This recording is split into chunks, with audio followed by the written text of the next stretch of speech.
It's not called that because it's dear to our hearts. It is, but that's not why. It's called that because it's home to the Milwaukee Bucks basketball team. Yeah, that's their arena there on the port side. Big building with a curved roof. That's the Pfizer Forum. Built in 2018, this $500 million project has helped really define the area around it. And it certainly made Milwaukee a little bit more on the map than it was before. But here's the thing. We trace back through history. We'll find out a lot about this particular neighborhood. Before they built the Pfizer, there was nightlife and restaurants and things here, but not like there is now. And before that, in the 60s and 70s, pretty much the entire Milwaukee River sort of struggled somewhat. People didn't want to do much around the Milwaukee River at that time. Before that, in the mid and early 20th century, this was the southern end of Bronzeville, the most vibrant African-American community of Milwaukee. Its cultural heart, Walnut Street, is just a few blocks north of here. Before that, in the late 19th century, this is the very southern tip of the Beer Line neighborhood, where all of the beer companies like Schlitz and Pabst shipped their beer out of the city from. Before that, this was the German immigrant neighborhood, and a lot of the buildings on our port side were built by and for Milwaukee's large number of early German immigrants. It really helped shape the city in a lot of important cultural ways. And before that, right where our parking lot is, in 1835, a man named Byron Kilbourne built his mansion, and around it, a place called Kilbourne Town, which would merge with two other settlements in 1846 to create a little place called Milwaukee. So, that's a lot of history for just one little portion, but it's also a lot of change. Milwaukee has undergone a lot of shifts. Historic buildings have become something else. New things have been built. If you ask someone in 1985 what they thought Milwaukee was going to look like in the year 2025, they would not have told you this, what we're going to see on our tour today. We're going to discuss that, as well as some cool geography, some architecture, and everything in between.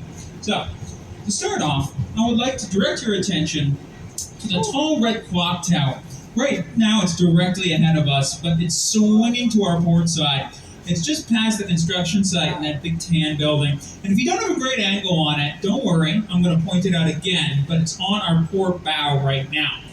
City Hall is built in what's called a Flemish Renaissance Revival style. We're going to talk about some older buildings on our way downriver. Now, the Flemish Renaissance Revival is a very old world, very Germanic style of architecture.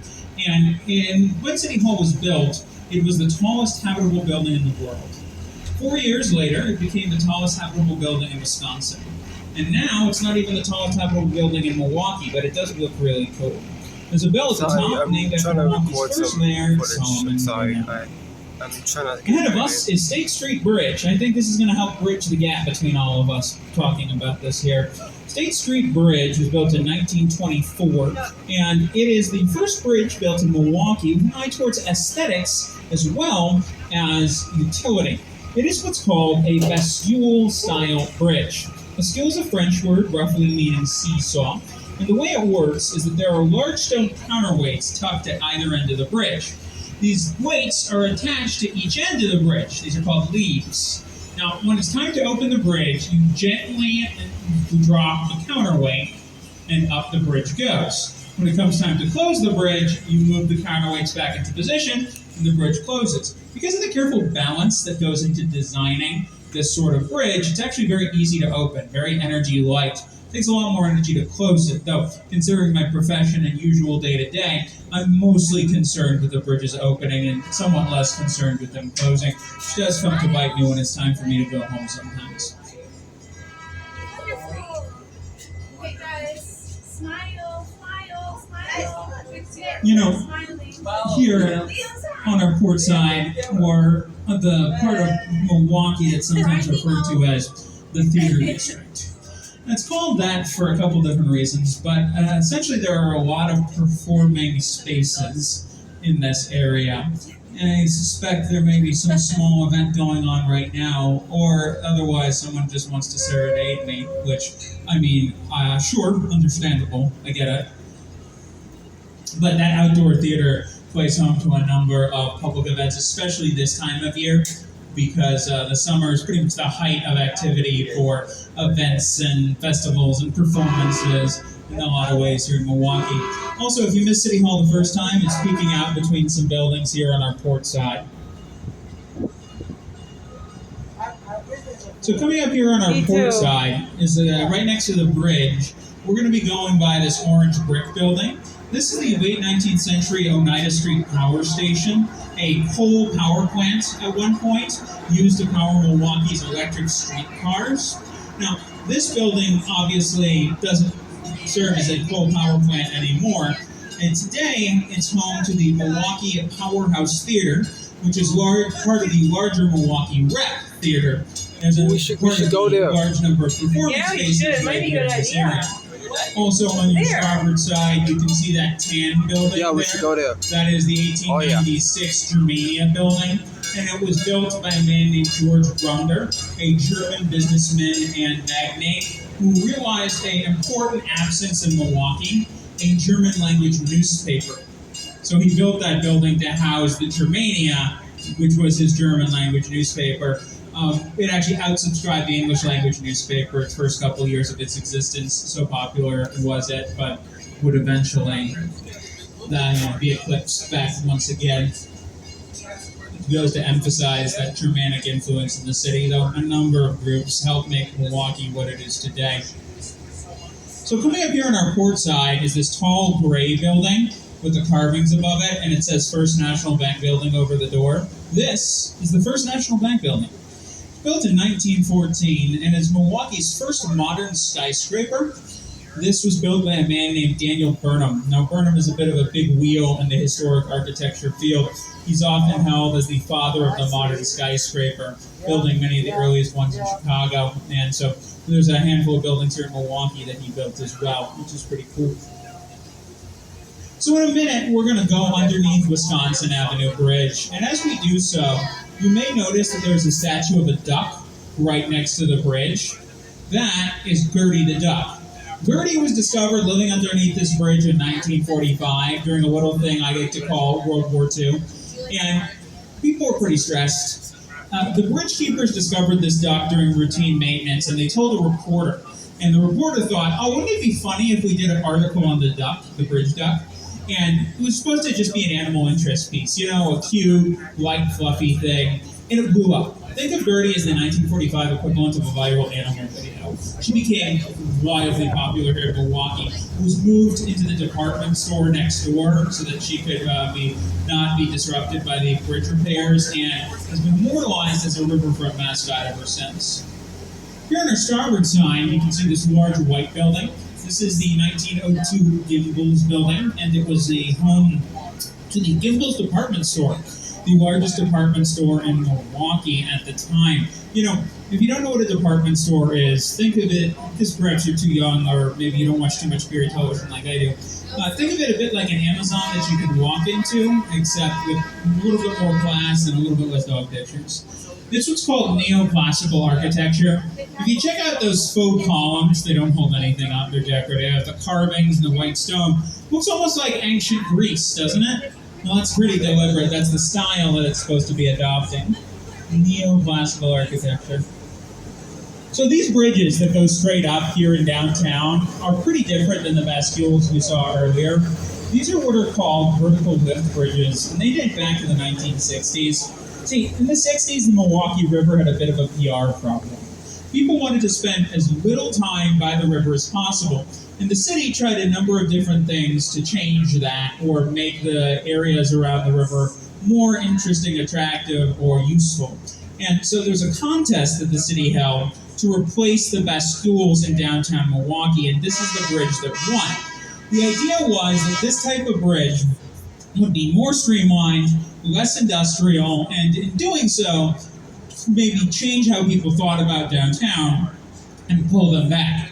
You can decide for yourself whether or not you think it works. Which is more industrial, which is less, which is more streamlined. I know I definitely have a favorite type of bridge. That's how you know I'm a big nerd, is because I have a favorite type of bridge. These blue and gold bridges do not open and close. It'd be really funny if they did, but not conducive to highway traffic.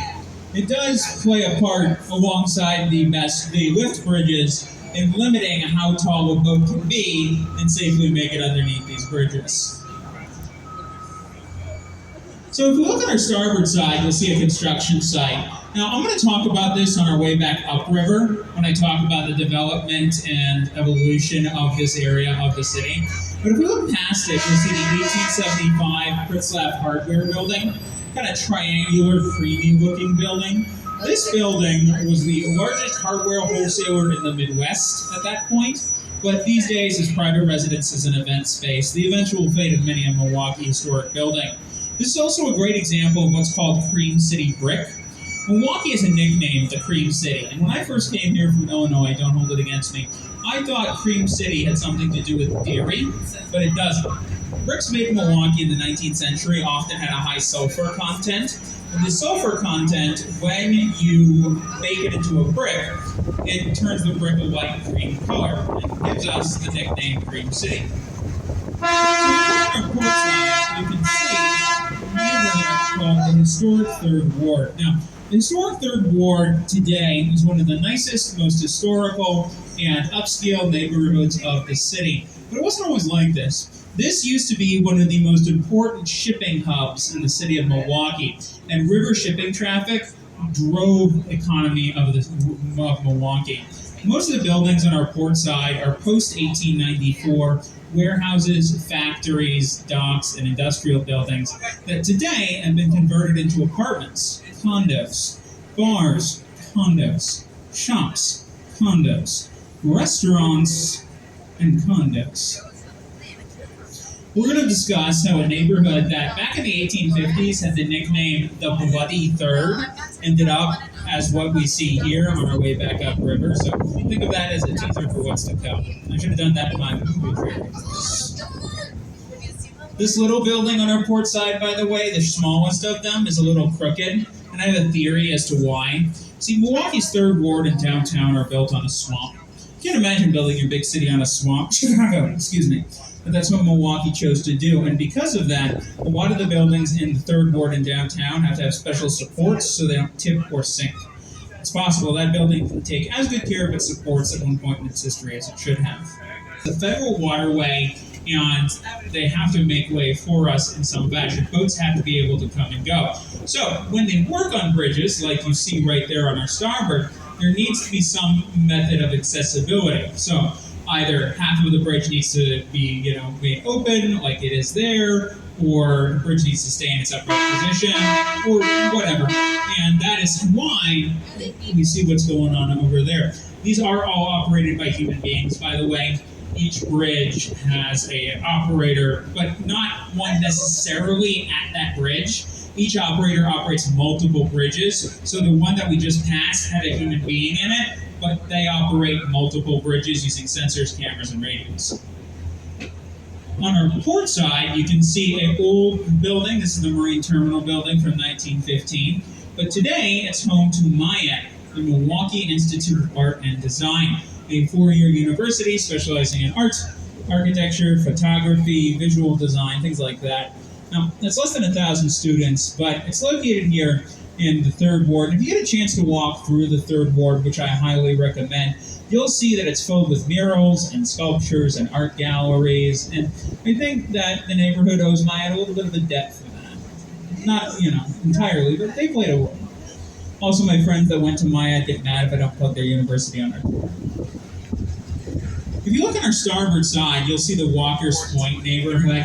This is one of the original three settlements that merged to make Milwaukee what it is today in 1846. Walker's Point, Kilbourne Town, and then Juneau Town, which was the very first of them in 1818. Walker's Point was created in 1840. But today, it's very similar to the Third Ward, and it's an industrial neighborhood that's being modernized and gentrified.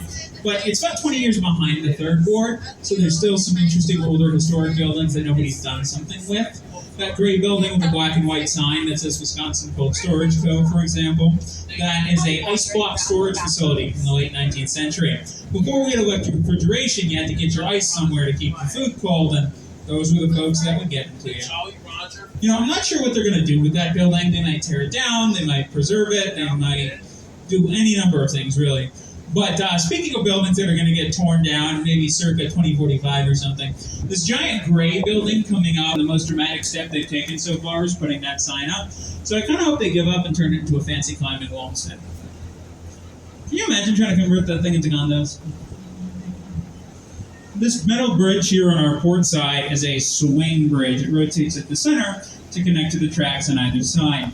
This bridge is, once at least, a major rail line from 1915. But if you look on either side, you'll notice that the tracks that once connected to it don't really exist anymore. These days, this bridge is mostly used by ducks, geese, and the occasional adventurous kayaker. Though I heard a proposal from a friend who said that, he'd heard that somebody wanted to turn it into a floating park, which I think would be really cool if somewhat logistically complicated. I find it a fascinating landmark for a much more industrial era of Milwaukee's riverfront, a reminder of the past. All right, so ahead of us, the river splits into two. On our starboard side, we're going to be passing by the Milwaukee Inner Harbor. The Inner Harbor is the center for Milwaukee's industrial waterfront operations. And it is a great place to see tugboats and barges and workboats and icebreakers, industrial storage, things like that. It's also where you pick up the Kinnickinnick Pier Drop. It was a bluff and then the water. It was not good for unloading and loading ships. The other thing that you need to know is that what we're about to go into, was not the original mouth of Milwaukee's River. The original mouth of Milwaukee's River was about a mile south of us at the other end of Jones Island. This existed, but it was tiny, just a little stream. So ships would go around Jones Island to get to the third ward, which is where all the docks are. Now, Jones Island in the 1830s, 40s, and 50s, as shipping traffic starts to grow in Milwaukee, is a swampy mess. It is incredibly treacherous, and many vessels wreck trying to go around the island. We're talking sailing ships, right? They're not very maneuverable compared to modern vessels. And so, eventually, in the early 1850s, a man named Byron Kilbourne, one of our founding fathers, said, you know what? I'm sick of this. And so he paid a ship captain to ram the small stream where we are now at full speed, with the idea being that the captain would break through to the lake, widen the stream, and make it easier and, more importantly, cheaper, this is a Byron Kilbourne theme, to dig a new mouth to the Milwaukee River. This did not work. The ship got stuck, and it became kind of a huge embarrassment. But here's the thing. It drew a lot of attention to the idea of building a new mouth to the Milwaukee River. And in 1857, they finished the straight cut, which is what we are in now. This became the main access point for the Milwaukee River, and the old mouth of the Milwaukee River got filled in, thus turning Jones Island into the peninsula that it is today.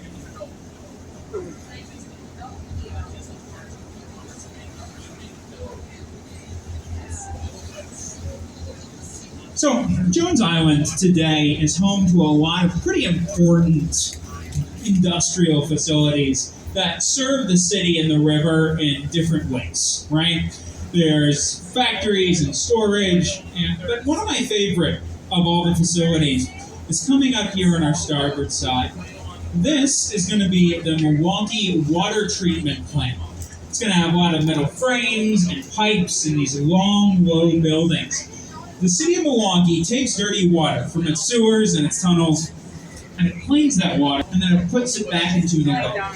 And the city of Milwaukee tries to clean as much water every single year as we take in for its water needs. So we are a net neutral drain on Lake Michigan's water supply. This is a pretty admirable thing. The island itself, however, has a complicated history that we're going to discuss on our way back upriver, but suffice to say that many groups have shaped Jones Island to make it what it is today. So when I was a kid, my family took me to a lot of lighthouses. Which probably explains a lot about me, actually. I'm from northern Illinois, where the only sea we have is corn. And so I didn't grow up around boats, I didn't grow up around lakes, I didn't grow up around any of that. All of the nautical stuff is still a little magical to me, even after years of doing this job. And that's why it's really important for me to tell you that this little red building coming up here on our port side is not a lighthouse. I know it looks like one, but a lighthouse had housing attached to it. That's what makes a lighthouse a light home. This never had housing, so it's a light tower. It does the same thing, though. Built in 1906, the Pierhead Light Tower lights up at night, marks the mouth of the Milwaukee River, and guides vessels in. It's also the red right return marker for the Milwaukee River mouth. Red right return is a rule here in the U.S. that essentially states that whenever you are approaching a river or harbor mouth, you should always look to keep red lights or markers on your right side, and you should navigate in this. Lake Champlain in Vermont has the sixth Great Lake. Now, if you know anything about Lake Champlain, you know that it is significantly smaller and further away from the other Great Lakes. This was widely viewed as a bad idea. Not only is it a money thing, or a reputation thing, obviously it's a lot smaller, but it's a money thing.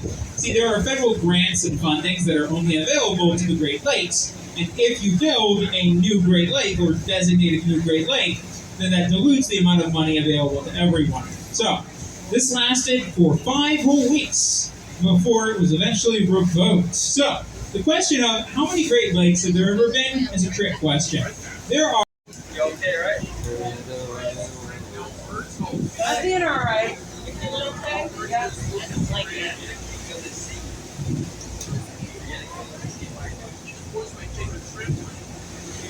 I don't want you got seasick yesterday.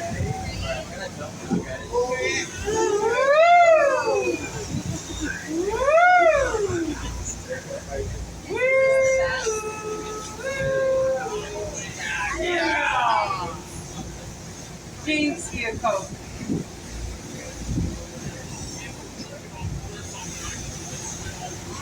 You guys see the Jurassic World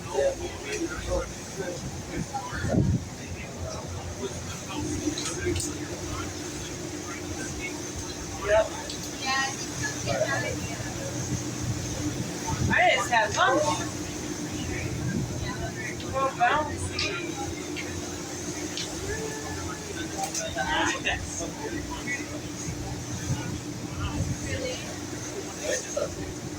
Okay, Michael? Me too.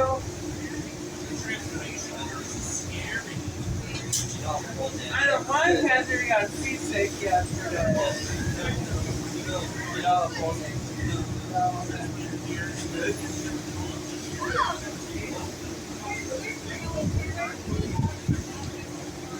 Gotta jump now, guys.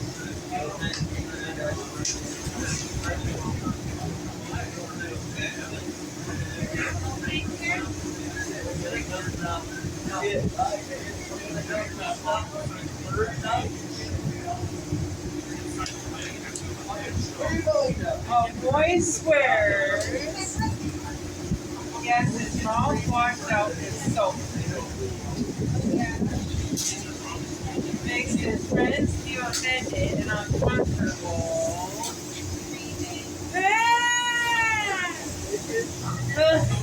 Where you going? Wanna hang out there? The president should be part Alright, of Kate wants to hang out with you. Barack Obama's birthday is next month. Alright. Very Mr. Dum Dog. Now, where's Debbie? Debbie's not here anymore. Debbie says no.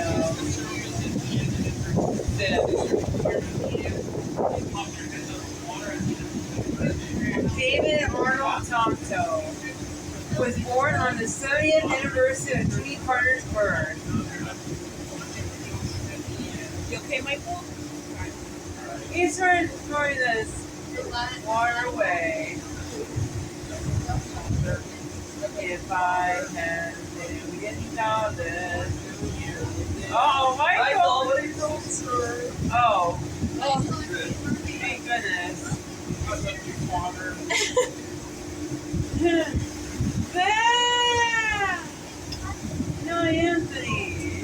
You know Anthony. Aww. Oh, she's saying goodbye to her father? And the sisters. That's two. No, not in the public, please. Very. Yeah. Whatever you know. Ellen. No, you need. It isn't Robert. Come over there. Okay.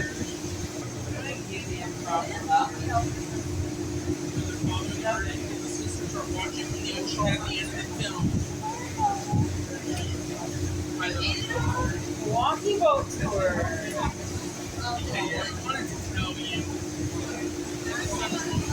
Third day. She gets started back into the mermaid and the maiden turns back this way. She's running on the deck. The relay is going on the floor and passing out. A several couple times. It's always like that. We're gonna need them. Grabbing the heroin, and her dress falls off the water. And her dress falls off the water. And her bikinis are in her dress.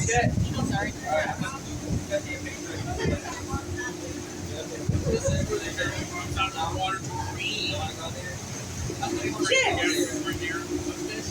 Near the water with the heroin. The damsel fish, the tropical ghost crab. And heroin which comes to the surface to take a breathe. Anthony. I'm this Anthony Nurse. Wait, do the hair flip. Oh. I got it. You got it. Scuttle the seagull and scuttle the morphine female panda and perches on her legs. Imagine you have a seabird perching on your legs. A seagull and a panda. You're not Anthony. What kind of hair flip was it? The hair whip for Haley The Bailey. fastest hair whip? When she comes up to the surface to breathe. And you have to get to the shore. Hollywood Fisherman's Boat in the Ron Marshall remake.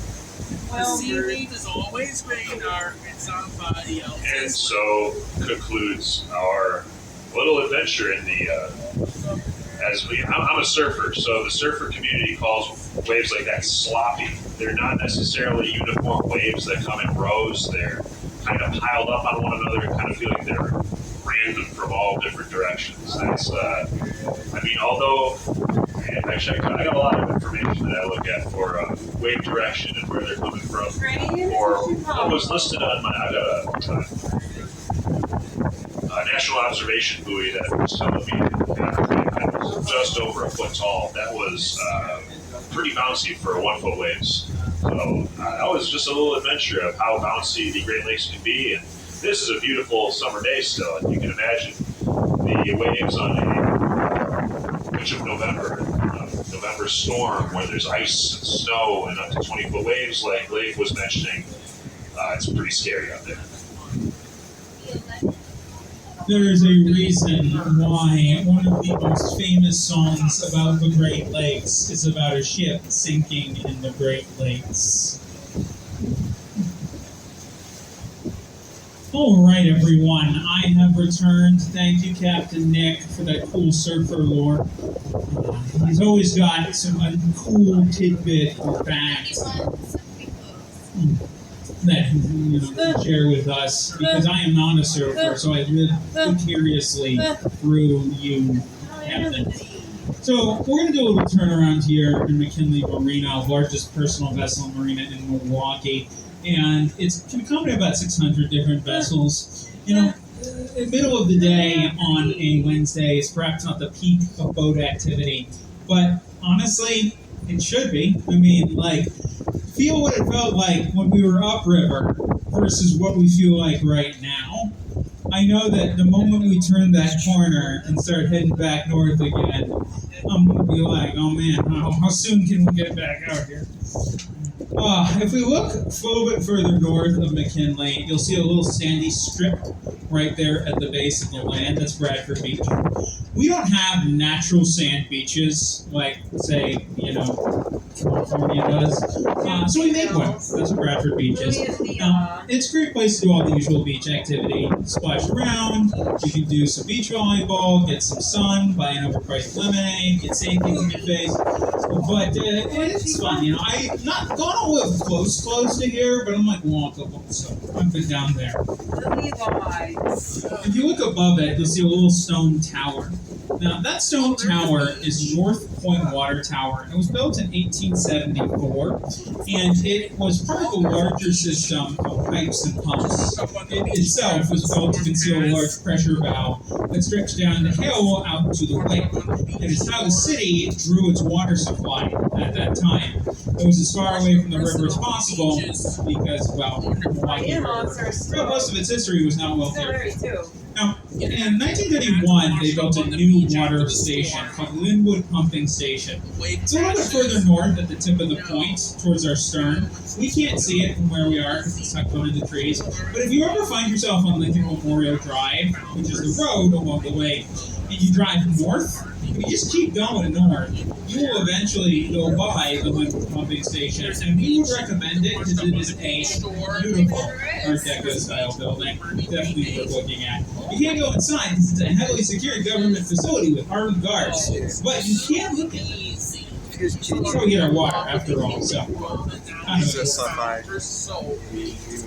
this area here on our starboard is Veterans Park. Now, personal favorite of mine, I used to work along the waterfront, and so Veterans Park, I would commute home through it because I live a little bit north of here. And so I spent a lot of time here. There's a lot of fun things here at Veterans Park. And if we look at our starboard, we're going by the mouth of the break wall again, which is why we're getting a little bit of rocking and back and forth. If you look at our starboard side, you'll see a little boatyard. That is part of the Milwaukee Community Sailing Center. The Sailing Center is a non-profit. I don't know if that's true, but I did run by it where the boats swear that it was true. And he said he worked in the Northwestern Mutual building, which is how he knew. So make his own obviously, that's no smoking gun. To the left of the U.S. Bank building is this tall, white tower here. This is the Couture building. It's only a couple years old. It is the tallest residential building here in Milwaukee, and it's a luxury high-rise apartment building. It's told, actually, that some of its upper-level apartments actually go for $25,000 a month. So, as you can imagine, I'm not moving in there anytime soon. Maybe next fiscal year. Sorry, his phone's ringing. So, we're going to be passing by this area here on our starboard side. Pierre, Wisconsin. Pierre, Wisconsin is, it's had a lot of roles over the years. It was a cargo ship dock back in the 19th century. There was an airport here once upon a time at the early 20th century, 19-teens and 20s. It never really took off. In the mid-20th century, there was a ferry at this location. It's the precursor of the one we saw earlier that leads much further south. Went to Muskegon like that one does. And in 1990, they built a reproduction sailing ship here called the Dennis Sullivan. It took them a decade. Huge project. There was a whole book about it, actually. And in 2005, they built that white building. That's Discovery World, the Science and Technology Hands-On Activity Center. But here's the thing. You may notice something that's just kind of hanging out here. So, Milwaukee sees cruise ships every single year. We've been seeing a few more every year. And this one is pretty typical of the ones we see because a lot of them are small, Milwaukee for a while. And it is about 325 feet long. It can accommodate about 210 passengers. And it's definitely a smaller the cruise ship experience that one of those big Carnival Cruise Line ones. Crew of 70, and it was finished construction in 2008, but it wasn't actually used until 2014 due to a sort of legal case, shipyard, all sorts of people got involved. But it goes throughout the Great Lakes, it goes to on the Canadian coast, and I think the advantage of ships like this one, of cruise vessels like this one, is that they can go places that big cruise ships can't. Boats draw a certain amount of water. It means that a certain amount of them is underwater. And big cruise ships can't maneuver or they draw too much water to go into smaller ports. But, well, small towns along the Great Lakes could probably accommodate that ship right there. I understand that they're a historic part of our riverfront. And obviously, who wants less downtown parking? But I guess I have only one complaint, one request, really. Can we get some color? Like a mural or some abstracts or some designs or something? Because the river is like a huge draw for Milwaukee now. The idea of the Riverwalk project was to make the river for everyone just like the lakefront is, and it's pretty much exclusively us and private craft that come and go. We want to make it pretty. We want people who are here, just with their boats, having know that this is a cool part of the area, and there's just these big flat canvases right here. So I want some color.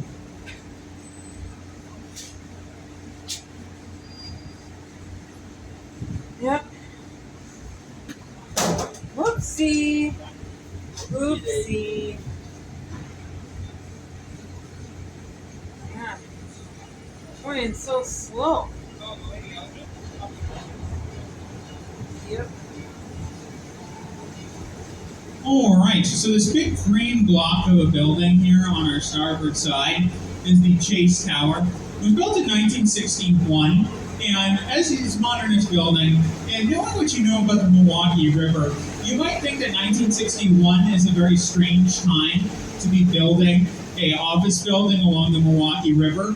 Everyone at the time thought it was a terrible idea. Nobody would want to work here. But we know who got the last laugh, because now everyone wants to work on the Milwaukee River, and, well, these guys got out on the ground floor. The color of this building is designed to reflect a healthy Lake Michigan, which is just the sort of mad optimism that you would expect from people building an office building in 1961 along the Milwaukee River. So, let's say you like history, right? You're an architect, and you like decorations, you like the past. You don't like modernist architecture. You want to bring history back into the equation. That's where postmodern architecture comes in, the direct response to modernist architecture. This building on our starboard, this tall tan tower, the Faison, is a great example of postmodern architecture. The key to postmodern architecture is you use a more historic building as your inspiration, and you use it to create something new, past and present merging together to create a future. In that case, the Faison building, built in 1988, was inspired by the Pabst building, which was located there previously. On our port side is the Riverside Theater, built in 1925. Personally, I think it's a little fishy. This is an old movie theater, one of a dozen, once along Wisconsin Avenue behind us, but this is one of the few theaters that remains. Though these days, it does live music performances and public speakers and things like that. Fish light up at night. On our starboard, at the top of the stairs, is an area called the Bronze Fonz. That fella there with two thumbs up. Now, the Fonz is a sitcom show character, a show called Happy Days from the 70s and 80s. Went for a decade, very popular in its day. And the Fonz is a cool, tough greaser. Now, the reason his statue is here in Milwaukee, Greaser's a biker, is simple. So, we're the coolest, toughest, slickest city, and he is the coolest, toughest, slickest character, and also the show was set here, which is a much more important reason. There's only 4 television shows set here in Milwaukee, so you gotta make the best of the one you got.